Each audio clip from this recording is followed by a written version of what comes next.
ये क्या, एक मुसलमान को कत्ल कर दिया। तो उस पर सरकार सल्लल्लाहु अलैहि वसल्लम की बारगाह में जब मामला गया, इंतज़ार वही हुआ, कुरान पाक की आयत नाजिल हुई। अल्लाह ताला ने उमर फ़ारूक रदियल्लाहु ताला अन्हु की तायीद के अंदर कुरान की आयत नाजिल फरमा दी, फ़ला व रब्बिका ला युमिनूना हत्ता युहक्किमुका फ़ीमा शजरा बैनहुम सुम्मा ला यजिदू फ़ी अनफुसिहिम हरजम मिम्मा क़दैता व युसल्लिमू तस्लीमा। ए महबूब, तेरे रब की कसम, लोग मुसलमान हो नहीं सकते जब तक अपने झगड़ों में आपको हाकिम तस्लीम न। सुभान अल्लाह, क्या बात। तो उमर फ़ारूक रदियल्लाहु ताला अन्हु ने जो फैसला कर दिया था कि ये मुसलमान ही नहीं है, सही, जो सरकार सल्लल्लाहु अलैहि वसल्लम का फैसला तस्लीम नहीं कर, सरकार दो आलम सल्लल्लाहु अलैहि वसल्लम के साथ ये मोहब्बत कि आपने खुद ही उसका जो है वो फतवा जारी किया और खुद ही उसके ऊपर फैसला फरमा दिया।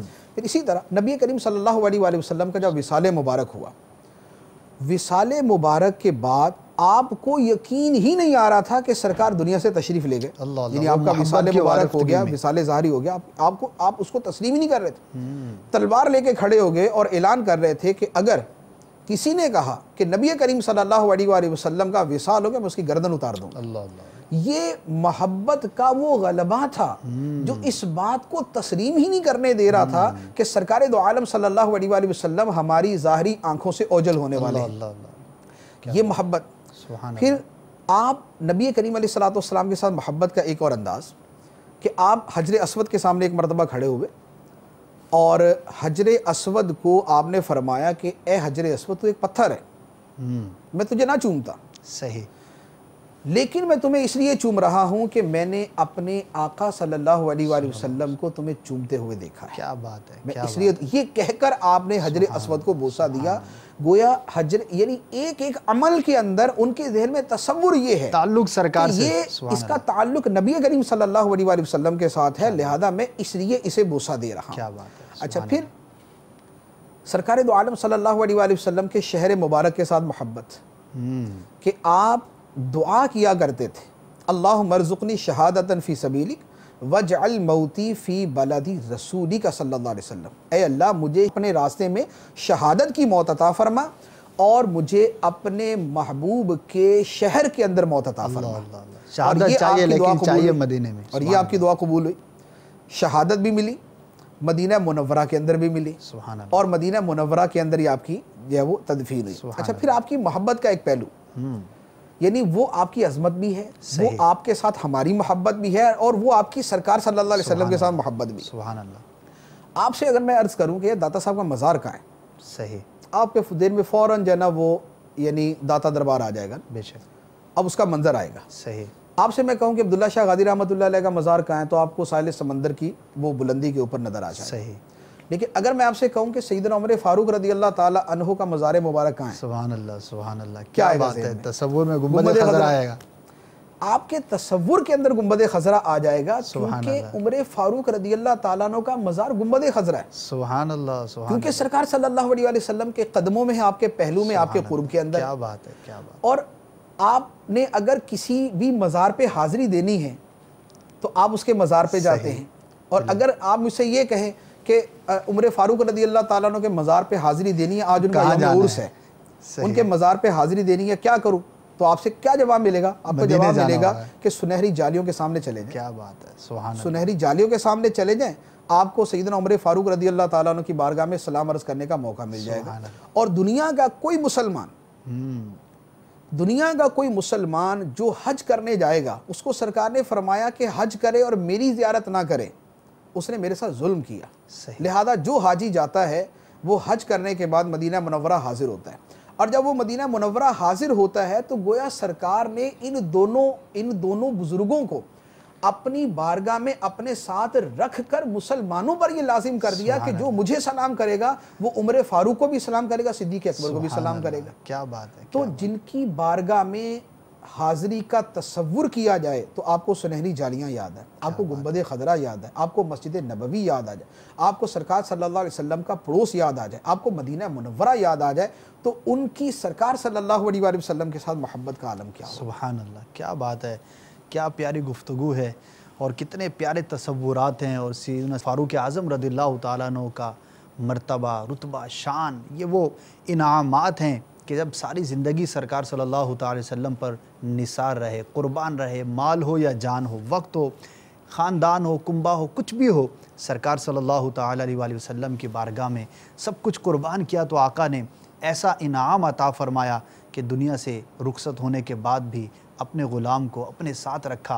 और कितना प्यारा एक पहलू बयान हुआ कि फ़ारूक आज़म रदियल्लाहु ताला अन्हु का मज़ार का तसव्वुर आते ही गुंबद ख़ज़रा का तसव्वुर आता है। अल्लाह ताला हमें भी इनकी बरकतें अता फ़रमाए। नियतें भी करते चले जाइए कि जिस तरह इन्होंने अपना ताल्लुक़ अपने आका सल्लल्लाहु ताला अलैहि वसल्लम से इतना मज़बूत बनाया था, ऐसा इश्क, ऐसी मोहब्बत के जिसकी मिसाल नहीं मिलती, तो इनका अमल सुन्नत के मुताबिक किस कदर मजबूत होगा। हम भी नियत करें, आज हम तज़किरा कर रहे हैं, इसके साथ साथ हमें ये भी अपनी नियत बनानी है कि जो भी हम यहाँ पर सुन रहे हैं, समझ रहे हैं, तो उसके मुताबिक इंशाअल्लाह अज़्ज़ा वजल हम अमल की भी कोशिश करेंगे। हम भी अपनी ज़िंदगी के अंदर अपने ज़ाहिर व बातिन को प्यारे आका सल्लल्लाहु ताला अलैहि वसल्लम की सुन्नतों के मुताबिक ढालने की कोशिश करेंगे। अल्लाह ताला हमें फ़ारूक आज़म रदियल्लाहु ताला अन्हु का सदका नसीब फ़रमाए। मुफ्ती साहब, ये तो था वो ताल्लुक़ जिसकी वजह से फ़ारूक आज़म रदियल्लाहु ताला अन्हु फ़ारूक आज़म बने, और ये वो मोहब्बत और वारफ्तगी थी कि जिसकी वजह से आपको ये मर्तबा मिला, रुतबा मिला। अब कुछ इनकी सीरत के जो पहलू हैं, ज़ाहिर है बहुत सारे हैं, आपने एक तवील लिस्ट जो है वो बयान की है, उसमें से चंद को हम ज़ाहिर है यहाँ पर बतौर ख़ास गुफ्तगू में ला सकेंगे। इस इश्क व मोहब्बत का जब नतीजा ज़ाहिर होता है तो ज़ुहद और तक़वा हासिल होता है, मुसलमान जो है वो इस तरफ राग़िब होता है। सरकार सल्लल्लाहु अलैहि वसल्लम के मोहब्बत का एक बड़ा नतीजा ये ज़ाहिर होता है। तो फ़ारूक आज़म रदियल्लाहु ताला अन्हु की सीरत और आपकी ज़ात पर सरकार के इस ताल्लुक़ का रिफ्लेक्शन जो है वो ज़ुहद व तक़वा के हवाले से क्या था, इसके बारे में कुछ बयान फरमाएं। सैयदना उमर फ़ारूक रदियल्लाहु ताला अन्हु का जो ज़ुहद व तक़वा है, यानी ज़ुहद होता है दुनिया से बेरग़बती, सही, और तक़वा जो है वो खौफ खुदा ही को तकरीबन कहा जाता है, यानी हर उस शय से बचना जो आखिरत में नुकसान पहुँचाने वाली है। अब ज़ुहद जो दुनिया से बेरग़बती है, सैयदना उमर फ़ारूक रदियल्लाहु ताला अन्हु का ये वस्फ़ मुबारक आपके दीगर बहुत सारे नुमायाँ औसाफ में से एक है। यानी असल में आपकी ज़ात मुबारका का एक बड़ा हसीन पहलू है जी कि आपका ऐसा बहुत कम है कि एक पहलू दूसरे पे बहुत ज़्यादा गालिब नज़र आए। यानी अगर हम इसको मोहब्बत की बात करेंगे तो वो नुमायाँ ही नज़र आएगी, एक्सट्रीम ही है, वो होगा कि वो मगलूब सी है। सही। आपके ज़ुहद की बात करेंगे तो वो बहुत नुमायाँ करके नज़र आएगा। सुभान अल्लाह। आपका तक़वे की बात करेंगे, आपके खौफ खुदा की बात करेंगे तो वो उतना नुमायाँ ही नज़र आएगा। इसीलिए आप रदियल्लाहु ताला अन्हु की जो सीरत है ये बड़ी जामे सीरतों में से है कि उसमें बहुत सारी चीज़ें।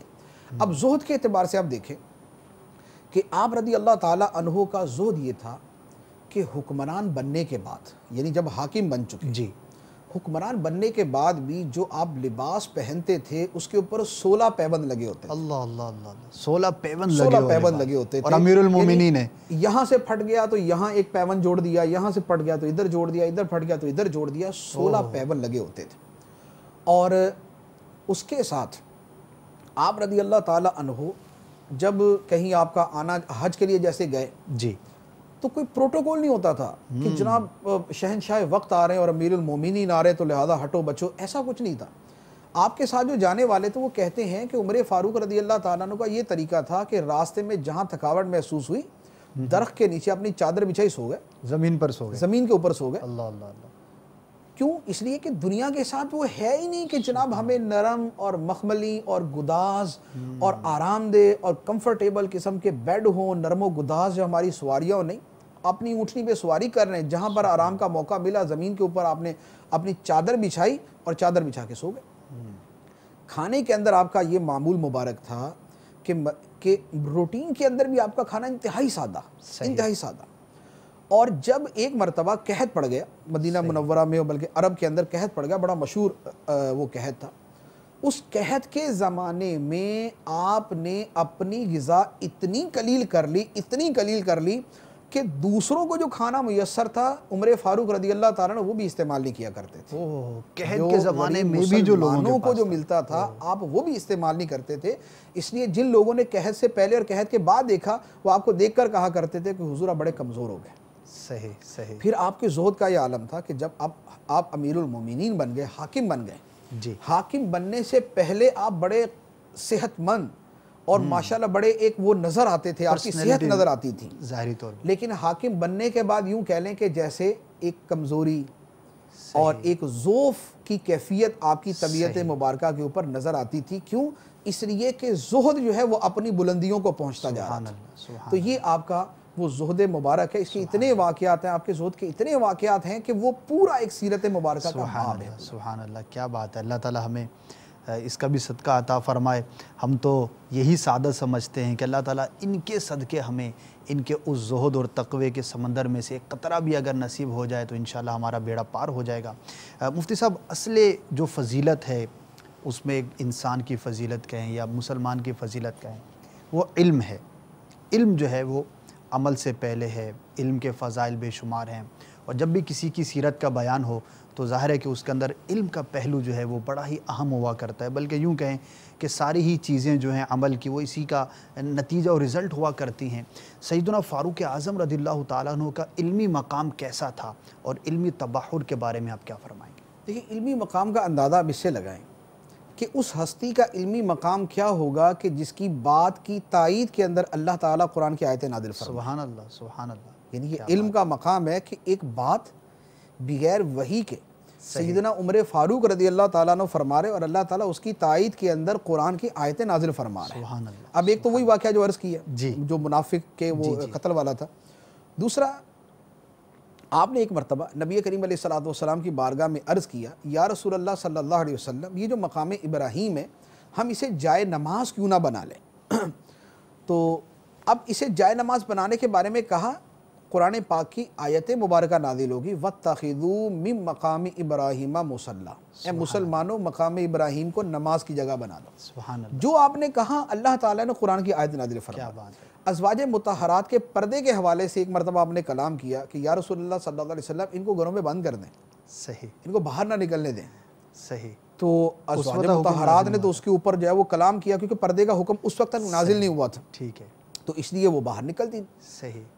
अब अज़वाज मुतहरात ने इसके ऊपर कलाम किया कि ये कौन होते हैं हमें मना करने वाले। ठीक ठीक। लेकिन अल्लाह ताला ने कुरान पाक की आयात नादिल फरमा दी कि ए अज़वाज मुतहरात घरों में ठहरी रहो। सुभान अल्लाह, क्या बात। ये उमर फ़ारूक रज़ियल्लाहु ताला अन्हु का इल्मी मकाम है। सुभान अल्लाह। फिर और इस तरह की, यानी इसे मुवाफ़िक़ात उमर कहा जाता है कि आपकी वो बातें जिनकी तायीद में अल्लाह ताला ने कुरान की आयतें नादिल फरमाई, तो वो 2 दर्जन के करीब करीब जो है ना वो इस तरह की चीज़ें हैं।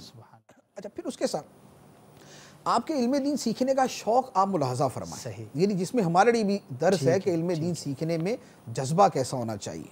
अब उसका अंदाज़ा इसे लगाएं कि चूँकि आप तिजारत भी करते थे, मदीना मुनव्वरा में आप तिजारत भी करते थे और सरकार सल्लल्लाहु अलैहि वसल्लम की बारगाह में हाज़िरी भी देनी थी। अब अगर दिन के वक्त तिजारत की या सुबह में तिजारत की तो उस वक्त हाजिर नहीं रह सकते थे। सही। अगर शाम में तिजारत को निकले तो उस वक्त हाजिर नहीं रह सकते थे।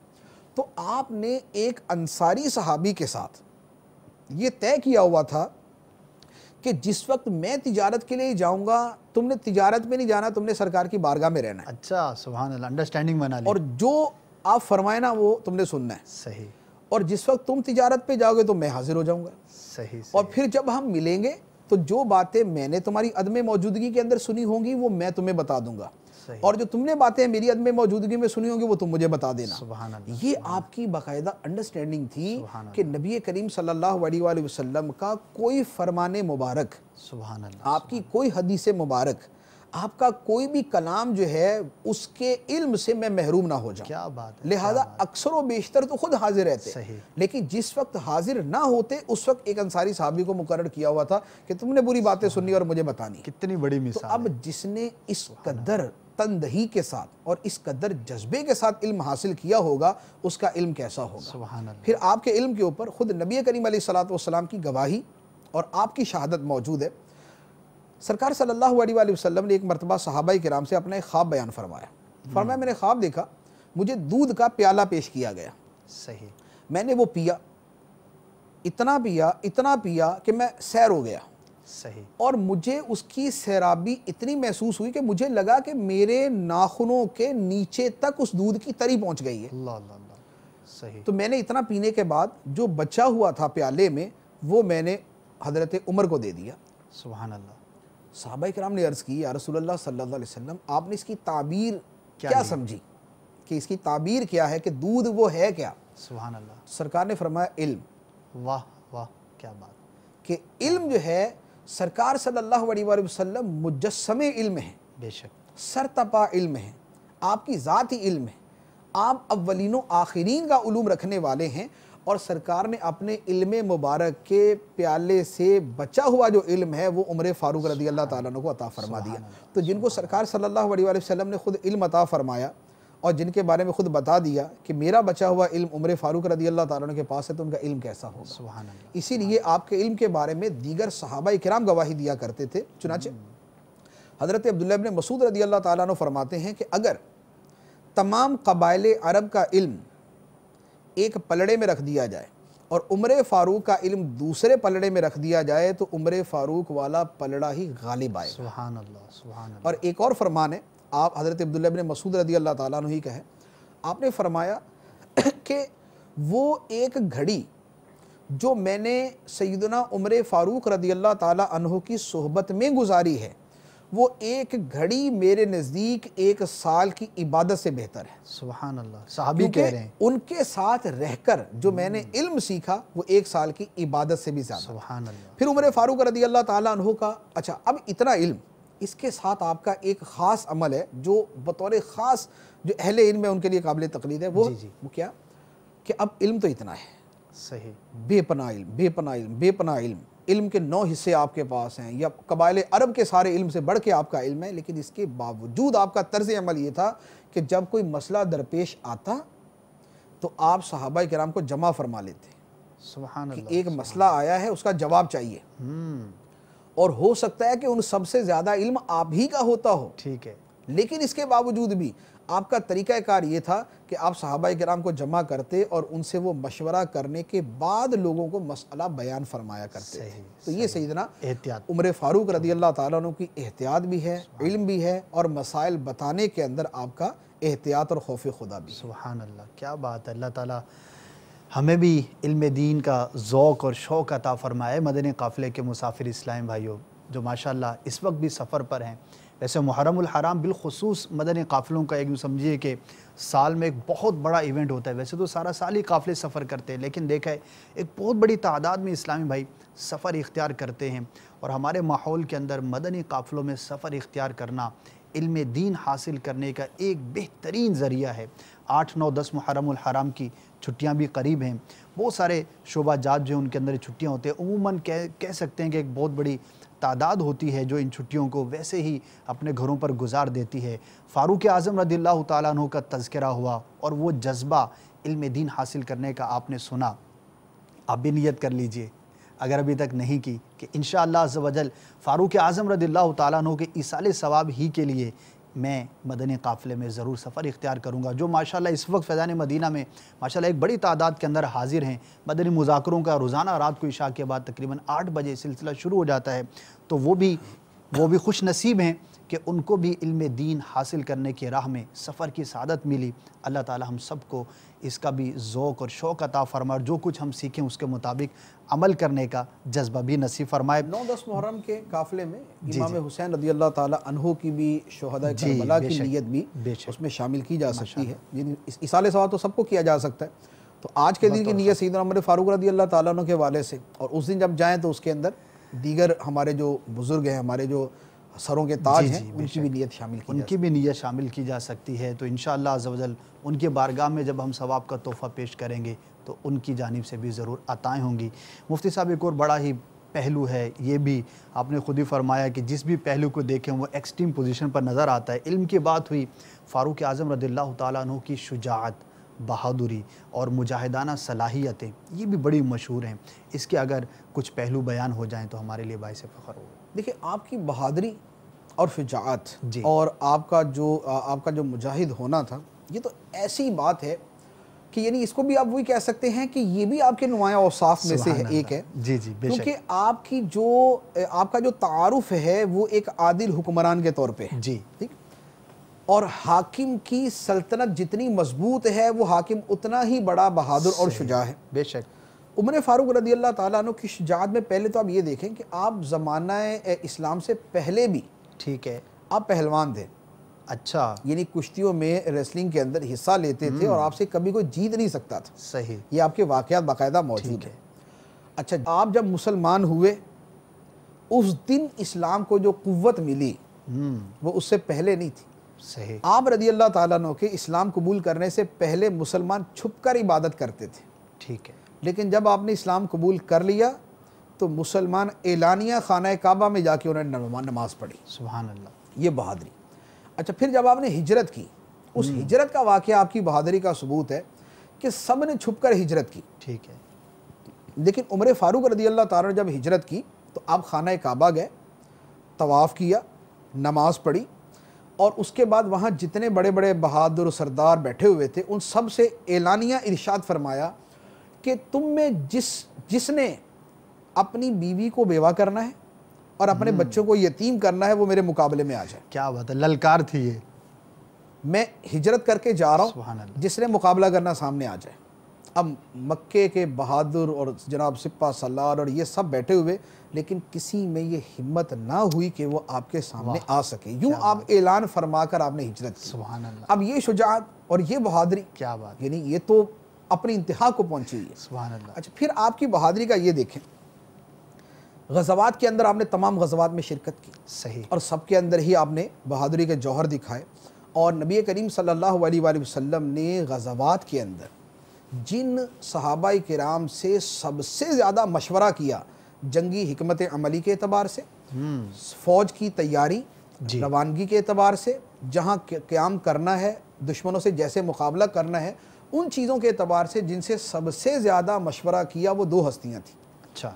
एक सैयदना अबू बकर सिद्दीक़ रदी अल्लाह ताला अन्हु और एक सैयदना उमर फ़ारूक रदी अल्लाह ताला अन्हु। सुभान अल्लाह। अच्छा, फिर उसके साथ आपकी बहादरी का क्या कहना कि आपका जो ज़माना खिलाफत है ये 10 साल है। 10 साल आपका, 10 से 11 साल के अंदर अंदर आपका ज़माना खिलाफत है।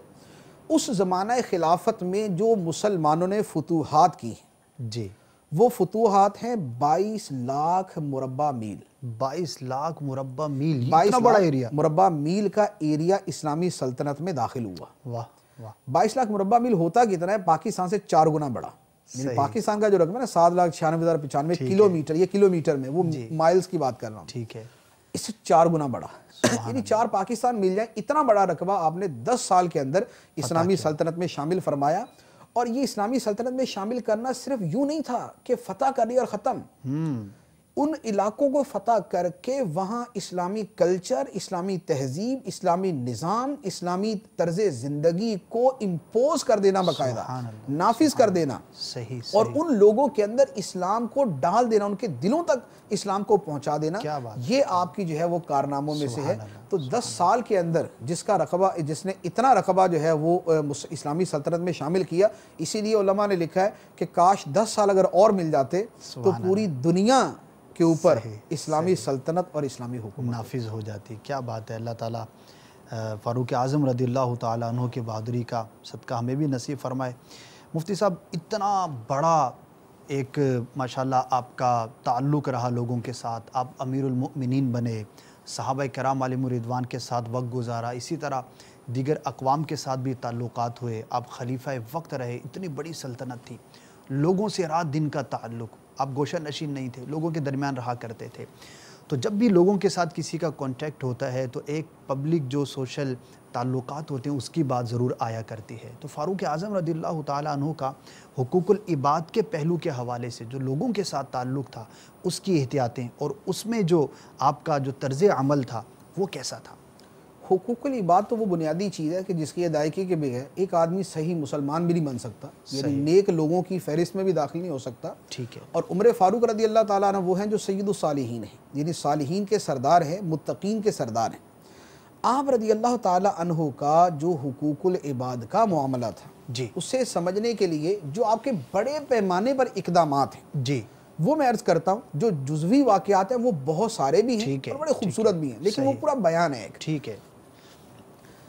आपका मशहूर फरमान जो आज भी बड़े बड़े लोग जो है वो जिसे कोट करते हैं कि आपने फरमाया कि फुरात के किनारे अगर बकरी का बच्चा भी भूखा मर गया तो उसकी जिम्मेदारी उमर पर होगी। अल्लाह अल्लाह, क्या बात। जानवरों के हुकूक का भी जो इतना लिहाज करने वाला है वो इंसानों के हुकूक का कितना लिहाज करता। दूसरी बात, आपके बारे में ये मारूफ है और सबको इल्म है कि जब आप हुक्मरान बने, अमीरुल मोमिनीन बने, तो आप रात के वक्त मदीना मुनव्वरा की गलियों में पहरा दिया करते थे। वज़ात खुद वो अमीरुल पहरा किस मोमिनीन बात का था? वो पहरा, अब मदीना मुनव्वरा पे को हमला नहीं होना था कि आप उसको चेक कर रहे थे, उसके लिए तो फौज जो है वो सरहदों पे मुतय्यन कर दी जाती है, और कभी करीब के अंदर कोई था भी नहीं ऐसा कोई दूर दराज तक दुश्मन के जिससे हमले का अंदेशा हो। इस्लामी सल्तनत ही बहुत वसी थी, सही, उससे पहले 10 सूबों से गुजर के आता जिसने हमला करना था। सही। वो जो मदीना मुनव्वरा के अहवाल का आप देखते थे उसमें दो चीज़ें थी। एक तो आप ये देखते थे कि कोई खिलाफ शरा काम तो नहीं हो रहा, शराबे तो नहीं चल रही, या कोई और ऐसा मामला तो नहीं, क्योंकि हुक्मरान की जिम्मेदारी है इस्लामी अहकामात को नाफिज करना। ठीक है। और दूसरा ये था कि आप मदीना मुनव्वरा की गलियों में जो घूमते थे उसमें ये देखते थे कि कहीं कोई तकलीफ में तो नहीं, अल्लाह अल्लाह अल्लाह, क्योंकि मैं अमीरुल मोमिनीन हूँ और मेरी जिम्मेदारी है कि मेरे होते हुए लोग तकलीफ में ना आए।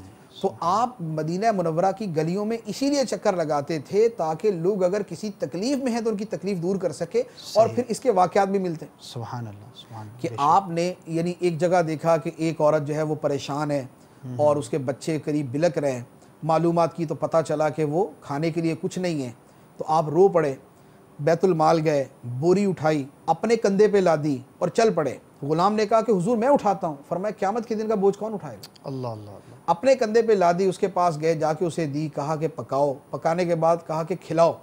मैंने इनको रोते हुए देखा है, दिल करता है कि हंसते हुए भी देखो, इन बच्चों को हंसते हुए भी देखो।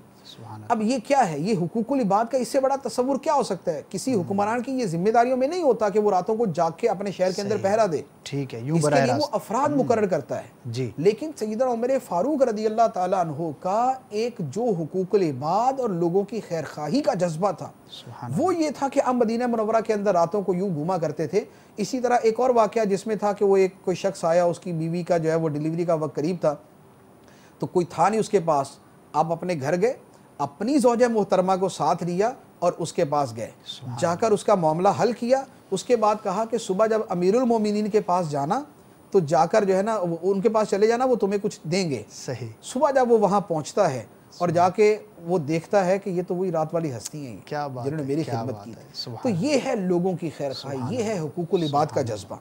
अच्छा, फिर इसके साथ आपके तर्ज, आपके उस निज़ाम हुकूमत के अंदर ये बार बार आपको मिलेगा, किसी सूबे के गवर्नर ने अगर अपने इलाके के किसी आदमी के ऊपर जुल्म ज़्यादती की है, यानी जुल्म ज़्यादती तो चलो ज़रा बड़ा लफ्ज़ हो जाता है, को थोड़ा बहुत भी हक तलफी की है, आप उस गवर्नर को वहीं से बुलाते थे अल्लाह अल्लाह कि मदीना मुनव्वरा पहुँचो, सही, और इसका किसास दो।